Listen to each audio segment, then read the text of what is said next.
Hello and welcome to 10 Very Big Books, a Malazan read-through podcast. My name is Peter Bond, and with me today is our special guest, Iskar Jarak. How are you? Thank you so much. I'm doing good. He has returned once again. If he was on our Memories of Ice Spoilercast, and he is the man about town for Malazan on the YouTube.com. Welcome back to the show. Yeah, thank you so much. This is always like the sign that you didn't screw it up too bad the last time. This is even a bigger honor, I think, than being invited the first time. You get the double dip. That's right. In the off-season, we talked about Karsa Orlong, and I talked about how I don't really like his character that much. And we can get to him a little more later, but we also talked to Steve, and Steve came in very hot in the interview. He came in with a point to make, and a lot of it had to do with colonialism and how he was trying to process some ideas about colonialism when he was approaching the Bidethal storyline. And that interview will be out later. I don't need to recount his whole argument, but it was interesting to hear. But near the end of the interview, since me and Steve kind of we had a little exchange, a little fun time, me and Steve.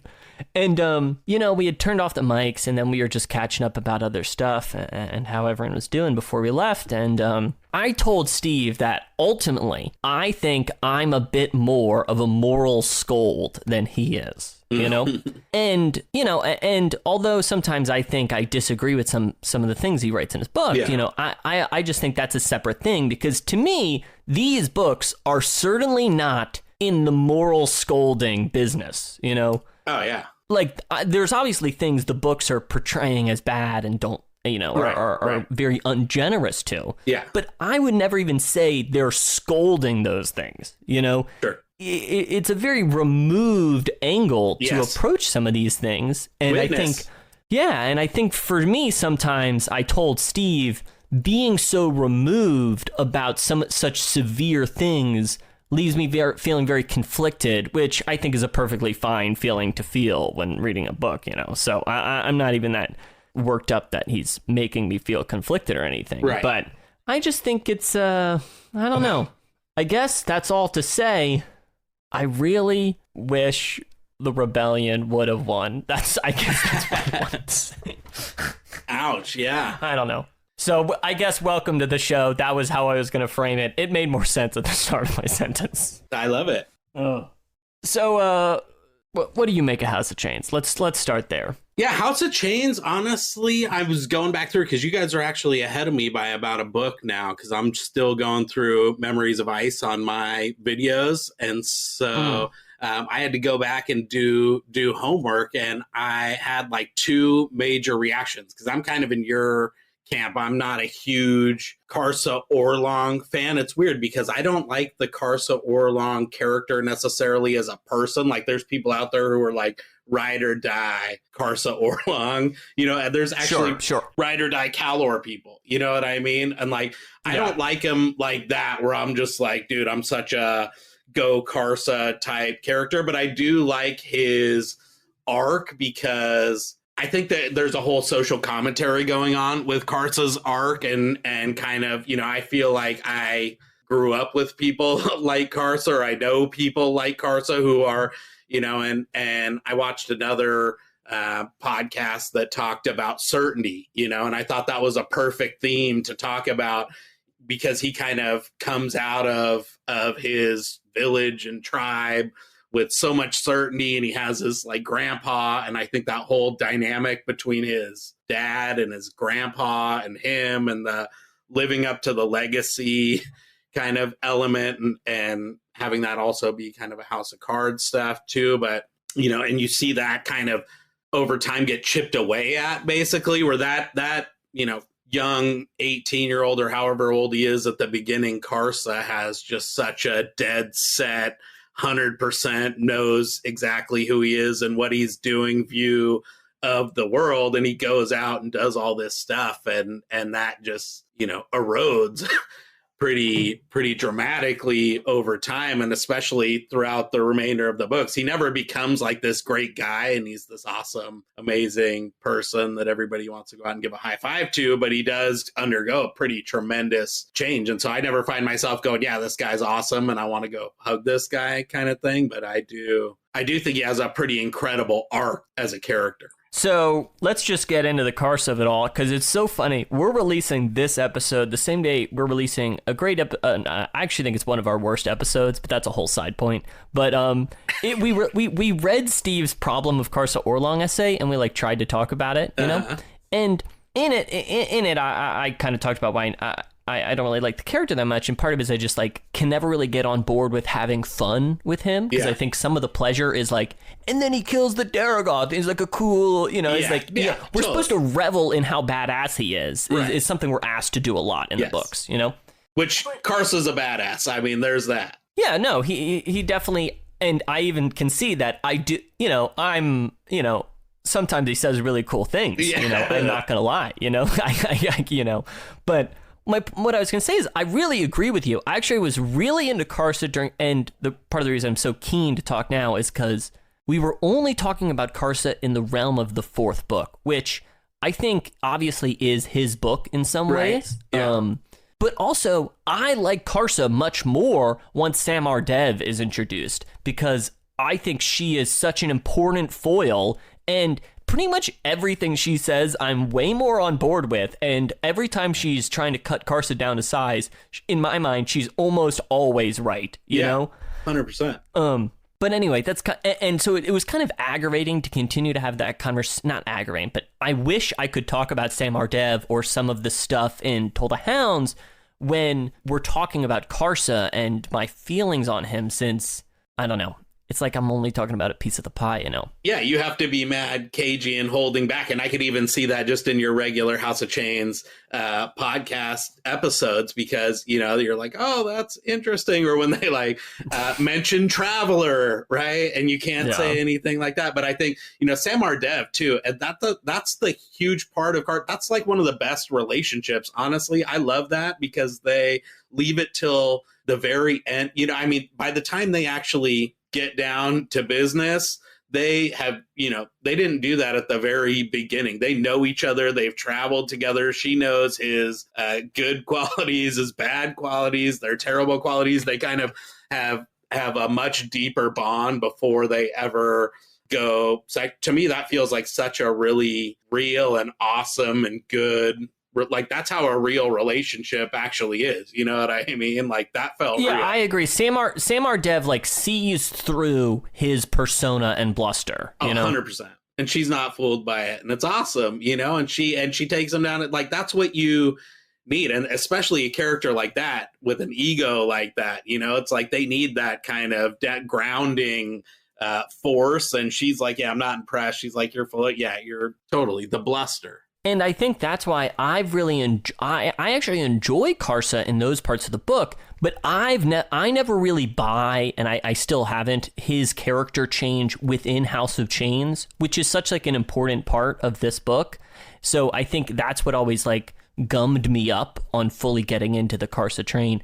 But I want to return to exactly what you're saying about the opening passage, which I think I'm so into those beginning parts where it is about certainty. And I mean, he's just so unlikable in those parts. Oh, and it's like clearly that's the point in a very sharp way. And something I know is, in my mind, Steve attempts to address it later on, but it doesn't really connect with me, is that clearly in the beginning, he's like a horrific misogynist. Do you know what I mean? Like he like talks about women interchangeably, rapes women all the time, and clearly has no regard or thinks of them as humans. Do you know what I mean? Yeah. As people. 100%. And when you talk about him trying to assert himself as a man and like prove himself through battle, all these things, I think there's a lot that could be being explored there about masculinity, you know, and how young men cling to violence and sexual violence and objectifying women to make themselves feel powerful, you know, very prescient stuff, you know. However, I don't feel like I have a good idea of what the system and gender standards are in the Teblor area, and kind of the world in a bigger sense. I try to talk to Steve about this, but I don't know. I don't know if I articulated myself well, but I don't know. Like, is there a patriarchal system in the Teblar clans? If not, where does Karsa get these ideas from? What do these ideas mean to Karsa? You know? So I think when I really start to scrutinize, what does this mean? I feel like I'm bringing our ideas of masculinity here on Earth into the story, and I don't really know what masculinity means to Karsa in the world. So I don't know. I feel this disconnect then between our world and what the book world is, you know? So yeah. I think that just comes from how sex and power are built in the setting. But yeah, I don't know. That opening passage is what I liked most when rereading this book. Totally. And I think that's why I love the stuff with his dad and his grandpa, too, because I think that is like kind of those only context clues that you kind of get for, you know, for me, I think you have the kind of like 1970s like flower child rebelling against like the 1950s like baby boomer type parent dynamic going on with the grandpa and the dad and kind of, you know, the dad ends up being, I think by the end, you know, kind of the one who's like, right. But I think, you know, he just, you know, he's kind of trying to live up to some mythological, you know, I think it's a very topical book. Like there's a lot of social commentary in this book for today's time. I don't know exactly what the... I fully agree. I think, and that's what I like so much about that beginning section, is I think it's a really great picture of how young men can delude themselves into violence in the pursuit of glory and meaning in their lives, you know? And it encompasses a lot of those things. So that part in a vacuum, I really like. And I don't know, just maybe that change, I can't get into. So then I kind of disconnect because I don't feel like I've never bought that he moves away from this incredibly adolescent, like, no, fuck you, dad, I'm going to go kill people. Like, totally. I don't know. Like, I don't know. He's so contemptible in the beginning. And he never fully relinquishes it, honestly. Like, let's be real. Towards the end, like, he still has a tear it all down kind of, you know, that's still the ultimate goal. And so there's still like a lot of ego there and stuff, even through all the transformation and whatever. Yeah. And Samar Dev even brings that up with him. I forget the exact line, but she talks about how adolescent his solution to the problems of society are, you know, just like, well, we should have no people. Yeah, I don't know. You know what I mean? Totally. And, you know, it's like in some ways it's kind of an interesting parallel to Shadow Throne in some ways, right? Because they, you know, if you really think about it, like the whole arc, like they have a similar goal of just like accumulating or destroying the sources of power to kind of let the world go, you know, get on with themselves or whatever. But they're just going about it in completely different ways. And one is like, a tear it all down, kind of like you said, childish scenario. So he has a crazy arc, and like the development from where he is that first day when he goes and prays in the field or whatever with the seven to where he is at the very end of the book where he's, you know, goes in and destroys Bidethal and saves the day and whatever is a lot, but he's still not this, like, you know, it's not the full development. No, I don't. I still think he has some work to do.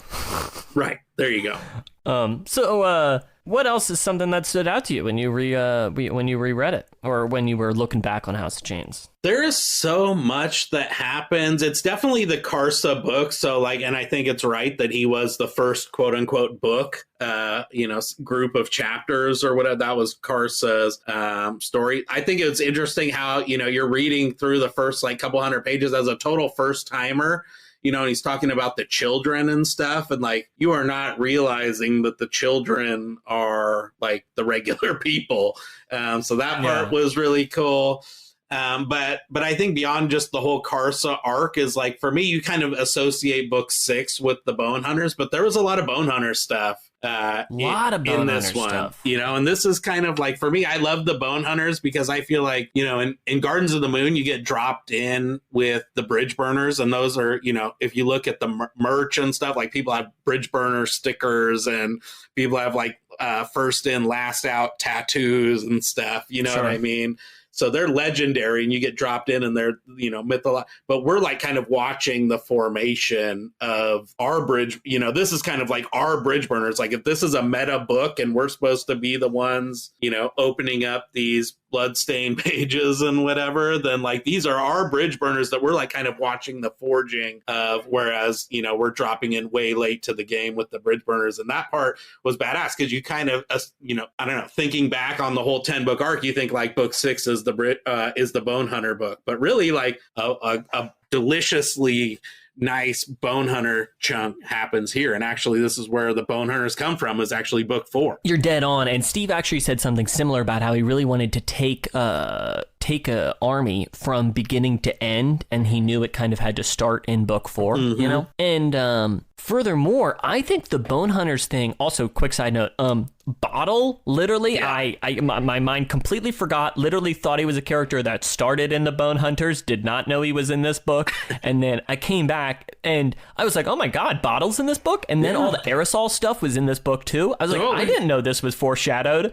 I literally thought this was something that only came up in book 6, so I was so surprised, and I was like, just another thing I had forgot. Look at you, Steve, Yeah. It's because of the name, right? They call it the Bone Hunters, and you think that's where all the Bone Hunters nuggets happen, but it starts a lot earlier. But see, that's what I was going to say, is that like the Bone Hunters thing is just one piece of it, and I think actually when you look at it, definitely stood out to me. I don't particularly care for this book, but so much of what's going to happen in the rest of the series is really set up in this book. And I mean, outside of some of the Lether stuff and like, truly some of the end game 9-10 stuff, maybe isn't exactly set up here, but all of maybe like the protagonists are kind of really put into place. And then like kind of we get a bigger picture of a lot of the cosmology stuff. Yeah. So it does really feel like it's sowing a lot of seeds that are going to be reaped, 3, 4, 5, 6 books later. Oh, yeah, 100%. Even like in the Bone Hunters, they're like forging themselves now, and then they go through Yucatan like 2 books later. Even like the Troll and Onrak stuff, right? Like the Troll defending the Shadow Throne stuff. There is so much stuff that, it kind of feels like this is Karsa's book, but that really, there's 3 other books in House of Chains that are so full of stuff that matters. I think the Hounds of Shadow stuff, the callbacks, you know what I mean, back to like the Gardens of the Moon stuff, where Ganos goes into Dragnipor and how he becomes the master of the deck in Memories of Ice, even though it's like a totally different book. There's a lot of callbacks and foreshadowing forward. It's not my favorite either. I was saying that it's interesting. If you look at the Goodreads ratings for all the various Malazan books, like House of Chains is actually pretty high. And I think there's that's where the bias starts to kick in of the people who made it through the first 3 books. Yeah, I could see that. I mean, I think at a certain point, I think people make a decision whether they're going to go the distance or not, you know? And I think that's, I don't know, it takes people a few books to figure that out, I think. Because I always felt like, I read book 7 and kind of bounced off it in some ways. I'm really keen to revisit that book, but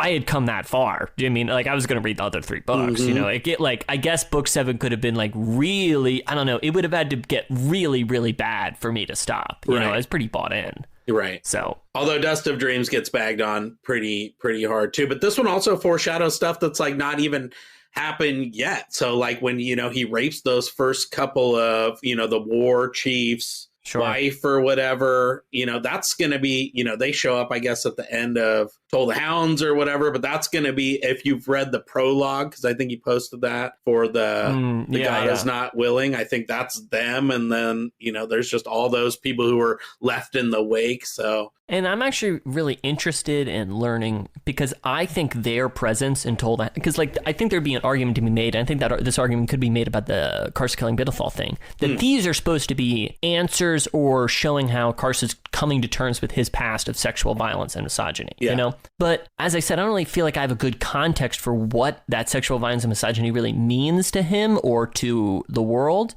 And I don't know, they feel like gestures towards reconciliation and not actually doing the hard work of change. I mean, it's not like he was kind of a bad guy. Like he was like, it was very extreme and that's why I don't know. I'm actually would be very keen on I would hope this is a part of the forthcoming Karsa stuff. Yeah. Is that his children would be something to be further explored, and I would guess it would be. I feel like I don't know.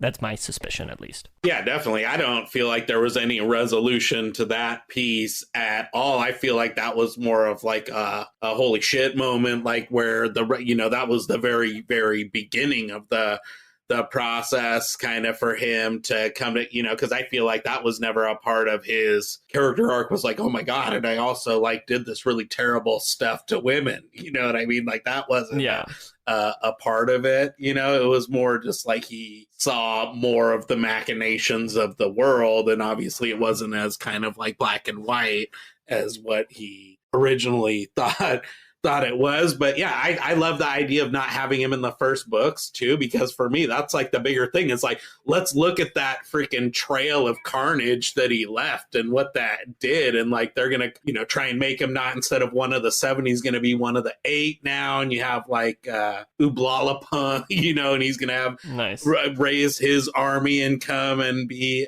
ready to rock and roll. But like, what the hell did he do, and how did that impact all these? I love that angle. And I think something that has been brought up is that the timeline for those kids doesn't make sense. I know there's a lot of questions about the timeline in Toll the Hounds, including with Harlow. Harlow. But some of the timeline inconsistencies are stuff that, honestly, I haven't scrutinized that much because it just isn't that important to me as a reader. I know it is for some people. It isn't for me. So, if that's Chase or Bless, if that's something, I don't know. Yeah. Well, it's kind of like Midnight Tides for me, too. Like, and same. Like, for me, I take some people say that, right? Right. Like, I don't know exactly when all the shenanigans and they go hunting down, glaciers and stuff like that was years-wise. I don't line up all the years of Burns sleep, and there is no year of Burns sleep, I guess, in Lether, but for me, it's I guess I take it as a given. And Harlow's like 7 or 8 or 9 or however old, so there is a chunk of time that's gone by from the end of Memories of Ice, and we don't know how long it took him to leave his camp to, there's a lot of flashing forward and stuff. So that's not the part that bothers me at all. Yeah, I feel like I'm looking at it like, at a distance, and I don't really need to squint to figure it out. I feel good out here, Yeah. I'm with you. We were talking about how it's a lot of setup for a lot of things, and I think part of what actually leaves me out of the cold in this book is that I think a lot of the setup involves a lot of separate storylines that aren't actually always that prescient to what's going on at hand. I mean, Troll and Onrak, I think, are related to the book thematically, but have very little to do with what's actually going on in this book, outside of, they share a lot of the same burdens that some other characters do in an emotional way. Right. So, I don't know. And between that and some of the Traveler stuff, which, can feel like a sidetrack if we're talking about a plot, like trying to move forward very quickly, right. Which I wouldn't say that's always what these books are about. So it's not, I don't know, the worst thing, but we're spread out pretty far sometimes, and I think I kind of get off the same page of the book. Yeah, I mean, there's still like a lot of seeds to plant, like I could see when you're introducing Troll, like this is really the setup for Midnight Tides, right? And to be able to, in kind of, in some ways, this is the kind of logical next step or prequel to Deadhouse Gates, and you see Toblakai there when Shay gets assassinated or whatever, and then this goes back and tells the original story. Then you get like that, that's kind of Troll becomes the bodyguard number 2 or whatever of House of Chains that then later gets explored down the road. But like, if you think of House of Chains, you're not thinking of the Troll and Onrak book, really. That's not what springs to front of mind. But once you introduce Troll and Onrak, then I could see then you got to kind of do the Traveler, Cutter, all that defending the throne kind of piece, because then that definitely becomes the big thing down the road. Yeah, and that's planting a lot of seeds too. And I think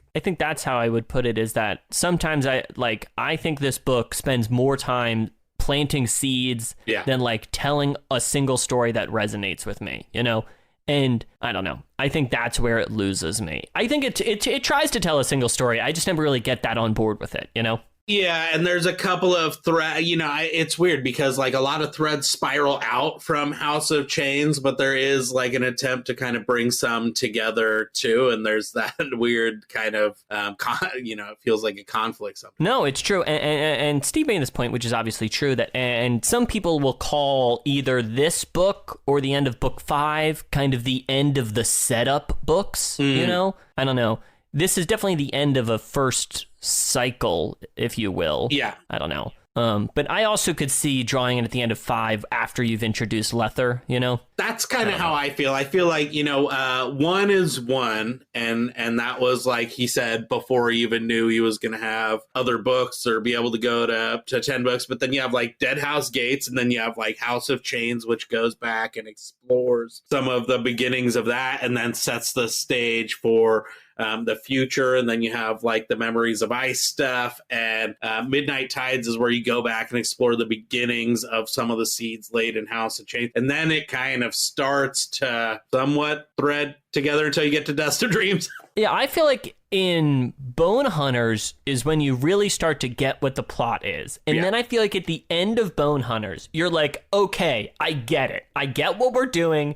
We're all going to Lether. Everyone's together. Let's go to the same place. Yes. You know? And I don't know, part of me then feels like that's why I was a little aggravated with the 7th book, because I actually was so stoked to have the conflict between all these people. And then the 7th book's like, I don't know, I almost expected the first page to start with all of it, but there was like a lot of buildup and a lot of other stuff, you know? But that's for the future anyway. Yeah. Ugh. I gotta say, I know your whole Malazan content system's a little different, you know, because you're on less of kind of a schedule, you know? We're like going through the books in sequence.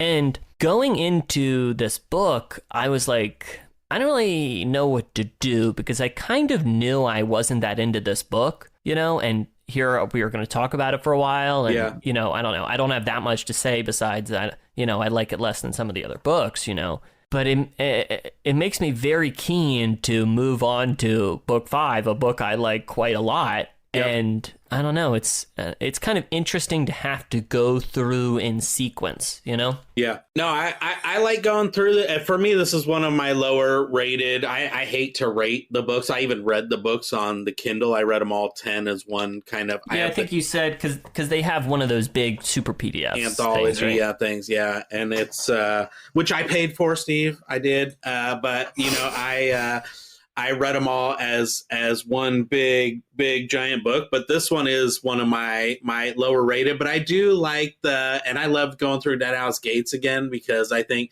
you know, for me, Fellison is a challenging character in Dead House Gates for me personally to like overwrite my initial kind of reaction, which is like, you know, because we're privy to so much as a reader information that she doesn't have and whatever. And so like for me, House of Chains was cool to revisit that, because now she's in a totally different, you know, she's not Dead House Gates Fellison, she's Shake. And so there's a lot of dynamics there. And then there's also like a lot of the tough stuff, like the sexual violence stuff with Bidithal, you know, Bidithal and Fellison Jr. And that makes this book, I think, really controversial. Like Bidithal's one of the most hated characters, if you ask my Discord, you know, like even above like people who've gone borderline genocide status, just because his, you know, as an individual is a absolutely despicable, terrible person. Yeah. And there, I think there's a lot of, not to cut you off, but I think there's a big social commentary potentially there as well. Like, what is the more sinister thing to kind of be on the lookout or be on guard for? Is like the really terrible, like Bidithal, Jeffrey Epstein-esque type, just disgusting, despicable, nothing good about him, or like the more, you know, strategic, like ends justify the means type, like, you know, Malik Rose, who will sacrifice 40, 50, 70,000 people, you know, because he's got an axe to grind but you know, got a better ultimate plan. I think you're dead on. And in that, I think part of an effect is that since we witnessed Bidethal's abuse firsthand, you know, that's very powerful, it leaves a powerful effect on the reader. Yeah. You know? And I think the same thing happens in book 9, is that since that's such a powerful sequence we experience so viscerally, you know? I don't know. I think I end up feeling so harshly against those abusers because of how that's witnessed firsthand. And that's to contrast against, like, you know, Calor, obviously an incredibly bad person, you know?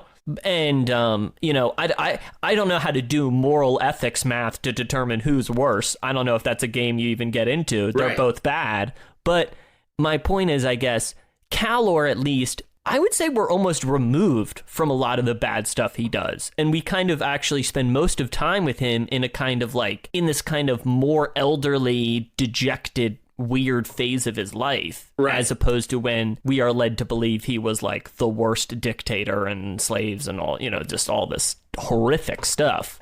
Totally. So, yeah, I think it's interesting how you experience these characters' atrocities can affect where you come to as a reader. Absolutely. You know, I'm like, we weren't there and we don't witness it firsthand the way that you do. And, you know, you experience Fellison the Younger through Shake's eyes from the very first as like, hey, this is the chance to like not have all the shenanigans that happen to me play out. And she can, you know, I'm going to take in this orphan. She doesn't have to be this guard in my camp. She can come and express her poetic talents or whatever other, you know, linguistic skills and all that stuff that she had, and not have to go through all these shenanigans. But you know, Memories of Ice Calor like isn't a good dude, right? Like the Memories of Ice prologue Calor, right? Like hundreds of thousands of years ago, where he's just like burned an entire continent to the ground, where it took extreme elder god intervention to try and repair, like, you know, he can become less evil, I think, but people are always like, yeah, Calor is my boy. And same with Karsa. It's like, but he never becomes like a good dude, though. No, of course not. And I think that's part of always why I've had such a strong effect, a strong almost aversion to Karsa, because of how viscerally those chapters are written in the beginning. But to actually build on this Shaik point, I actually think it's kind of a big contrast, because although this is a follow-up to Deadhouse Gates, I would say, you know, in some ways, Deadhouse Gates, Fellison is maybe the main character. I don't really think there is a main character, but I would say it's like Chain of Dogs, Fellison, and then kind of the Path of Hands plotline, right?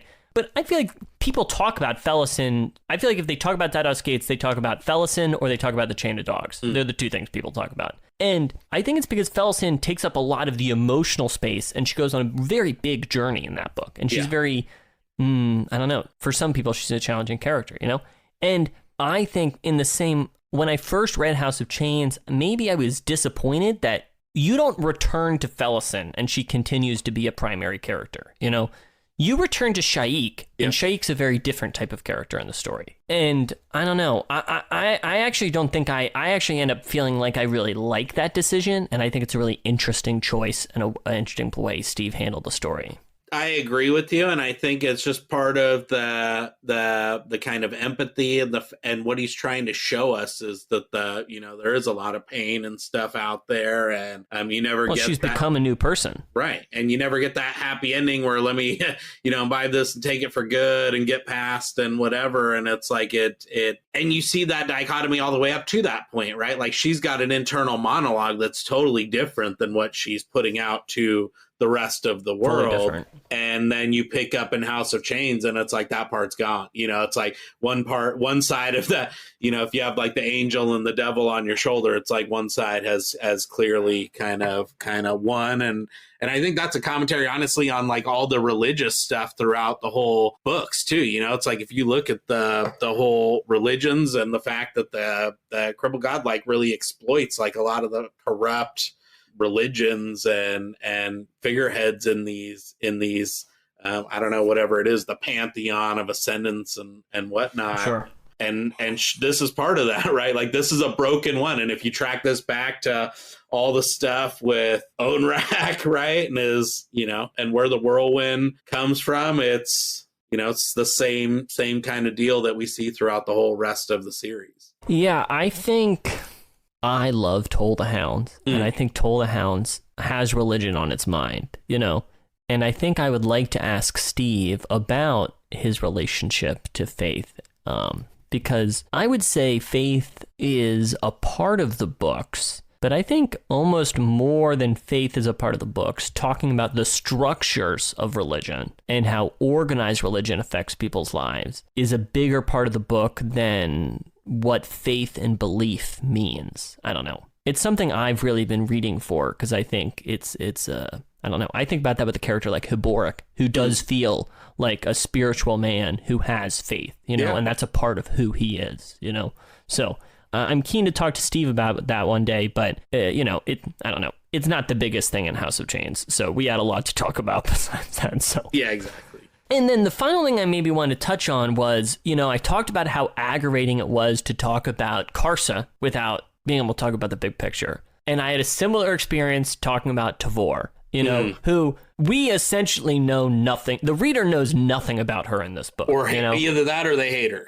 Yeah, and like she's a very removed character. And then, I don't know, we all had kind of fun dunking on her for, I don't know, killing Felison. Yeah. But and you know, it's difficult because although I hold her fully responsible for sending Felison into slavery, I don't think that was the right decision, all this stuff, blah, blah, blah.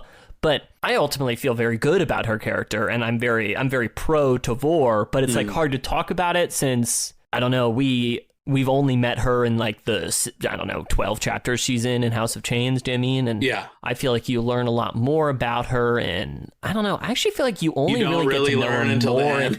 Yeah, more in like Dust of Dreams, you start to get a picture, and then really in The Crippled, do you know what I mean? She's a very at distance figure, you know? 100%. Yeah. And I think he even said that she is the one who's kept the most distant. What's interesting to me is like the contrast between her and Lacine, because they're both like these cold, distant, kind of icy, you know, cold-hearted whatevers.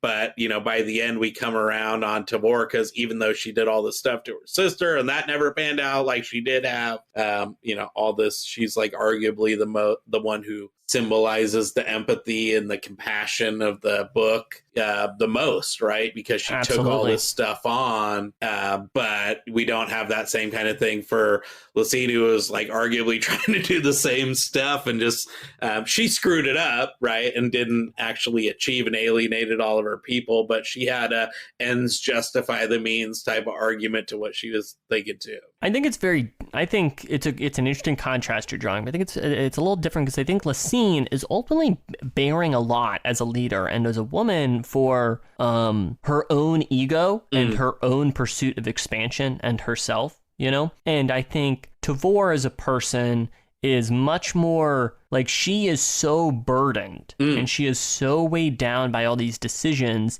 that are not about her ego. It is about a type of compassionate, redemptive love. And I think that is why she kind of sits at that emotional fulcrum at the end of the series, and kind of slowly more weight gets put onto her throughout the rest of as you build up to it, you know? Yeah. And maybe that's what he's saying, right? Is that you got to let all that stuff go. Like you got to, you know, that was maybe Lacine's pitfall, was that she still, you know, she still had herself in the equation as like a critical component of the overall vision versus like the, you know, being a true kind of ride or die for the cause or whatever, you know what I mean? Like Tavor wasn't even, and that's kind of like the whole point of the book. If you think about it being a book of the fallen written by Kamenzad to honor these unsung, you know, heroes who did all the stuff, like that's kind of the whole point, was that she did it like knowing that they weren't gonna, you know, it wasn't for any of that stuff. No, it's not. And I think that's why I actually find it quite biblical in a way. I think it is a type of compassionate, selfless love is what Steve's really trying to write about with Tavor and her willingness to sacrifice ultimately. Yeah, totally. And I think honestly, like without going super crazy, political. I think it's challenging us to, especially if this is supposed to be some kind of a meta narrative where someone's reading this Book of the Fallen, and that someone isn't necessarily someone in the Malazan world going in and picking up Kamenzad's book in the library. It might like actually be us reading about some other world and challenging us to kind of do that too, to like look at the cause, quote unquote, of our strife, right? Like the crippled god or whatever that is, the person who's infecting the Warrens, the person who's playing all these crazy, games, and to not look at them and attack them, right? Like everybody else was trying to do in one way or the other, or figure out a way to wall them off or to defend against them or to take them out or to whatever, but to help them, right? But to understand them, but to free them, and I think that's without trying to get too here and now, I think that's a powerful thing to be thinking about right now. I agree, and I think that's in a lot of ways why the series has always resonated me at the end, because it is like I think it challenges and questions the reader not to, I don't know. I don't think it's a book about justice or revenge, or these books are about redemptive violence, which I think are a lot of things that happen when you write books about I don't know, armies clashing. You know? I mean, ultimately, the ultimate act that comes out of Tavor and this and what it builds up to is an act of love and like an act of meeting your foes and trying to, I don't know, not destroy them, but to, I don't know, understand them and love them, and I find it to be I feel like the books challenges the reader to do that, and I think that's ultimately why, I don't know, really like the books. Obviously, why else do I have a fucking show about it? But you get the point. Totally. No, it's deep stuff, and I think it's important, and like it's such a different thing. Like think of the world that we would have if we looked at the sources of our problems that way instead of the way that we do. And I think part of the reason, because of course, this isn't, Steve's books isn't the only person to tell you this, right? But I think part of the reason I really like this is, I don't know, like that's a fantasy story, like it's this kind of interesting type of fantasy story. And additionally, that message about redemptive love and how to treat other people, I think is very powerful, But I was pretty critical of how Steve wrote about sexual violence recently, and I stand by a lot of those criticisms, but I think part of what I appreciate about their inclusion in these books and inclusion in some of the pretty dark elements, I mean, these books are get pretty fucking grim sometimes, is that like, I don't think Steve is got rose warm glasses on about how the world works or how we should treat each other. I think Steve is pretty clear cut that like things are pretty bad a lot of the time, and that people are pretty shitty to each other, but I think because he portrays how dark everything is, this kind of optimistic, loving message that I feel like is actually at the heart of the books,